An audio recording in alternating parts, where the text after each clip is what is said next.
Let's look at this weekend holistically. To discuss, we're joined by TK Pooe, who's a public policy specialist from the Wits School of Governance. TK, it's great to have you with us as always. With this Congress done and a new face of leadership in place, can the Youth League be a draw card for young voters who we know are pretty apathetic in this country? I mean, surely that's what the ANC wants here.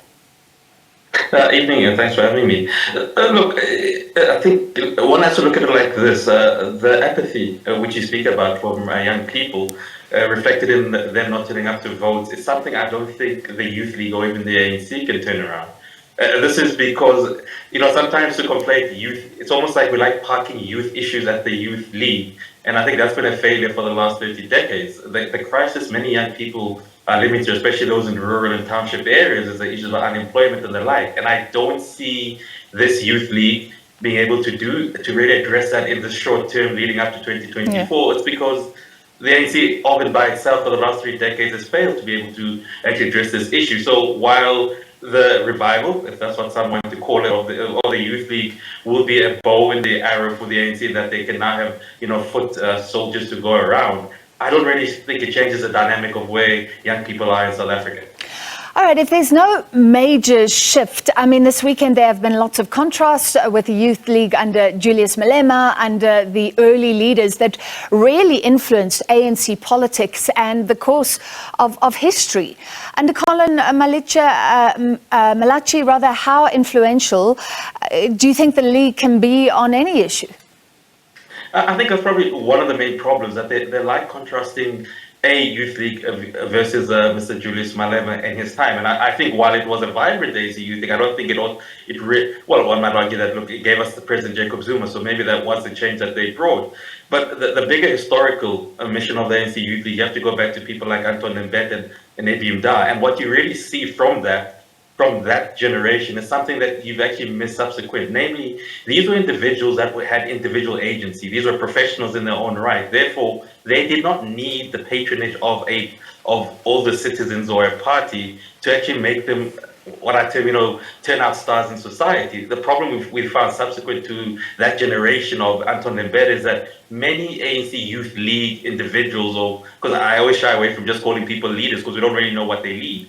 Many individuals really play more the patronage game, that they're so beholden to the motherboard of the ANC that you really don't see what they do in society. And one of the things I always turn to when looking at this weekend and subsequent ANC Youth Leagues, except for the Mbete generation, is when we speak about what they're going to do, we have to ask, what have they done in South African society outside of the ANC?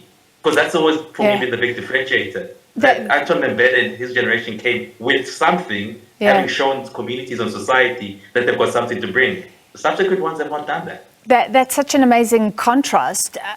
All right, there have been claims, so let's talk about the relationship then, or the patronage between the ANC Youth League and the ANC. There's been claims that the Secretary General of the ANC, Fikile Mbalula, wanted Malachi.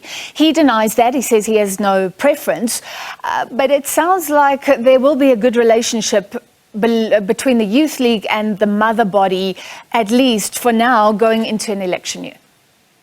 Well, look, I think time will probably show us whether this was a true relationship or not. But one of the main issues I had a problem with is usually what happens if you're asked to serve in an interim structure, such as I think many people who got positions last night got, is when the actual event now comes to the fore, what's supposed to happen is everybody's supposed to step back so that this can be a fresh election, meaning you cannot use the privilege of you having been there all the years, because the longer you are in political structures, the more political capital you gain. Therefore, it puts you ahead and it allows you to interact with what they term the elders of the ANC, and preferences can be built. So while I can't conclusively say that, look, this is who Mr. Mbalula or this is what this individual wanted, I can raise the issue of why didn't people who served in the interim structure, the NTT, not be told that, listen, because you served in a privileged position, you had access to power, you had access to people, potential voters, it's only right and ethical that you now step down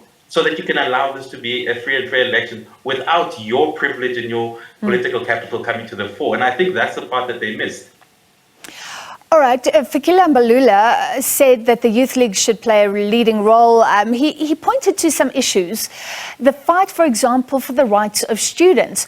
And there I was just thinking, in a sense, the ANC hasn't delivered on its promises of free, quality education. So maybe the Youth League can't move the needle in huge issues, but should it be challenging the ANC on issues like that, maybe even now heading into an election year, or not? I think it shouldn't, because it speaks then of schizophrenia within the ANC. If I'm not mistaken, the ANC Youth League is still part of the ANC, much like COSATU and the SABC are all part of a tripartite alliance. So it always begs the question, do you guys not have a coherent ANC policy, which they claim to have, that you're supposed to have some form of free higher education? So why should let's say, a wing of the ANC fight for that? Shouldn't this be a holistic ANC position? So this maybe brings to the fore, again, the schizophrenia of the ANC, that they seem to be unable to read their own policies and therefore act on them. And I think that's quite problematic. All right, thank you. We'll see how he performs, what he says. We will be following those speeches tonight. That was TK Pooe, Public Policy Specialist from the Wits School of Governance.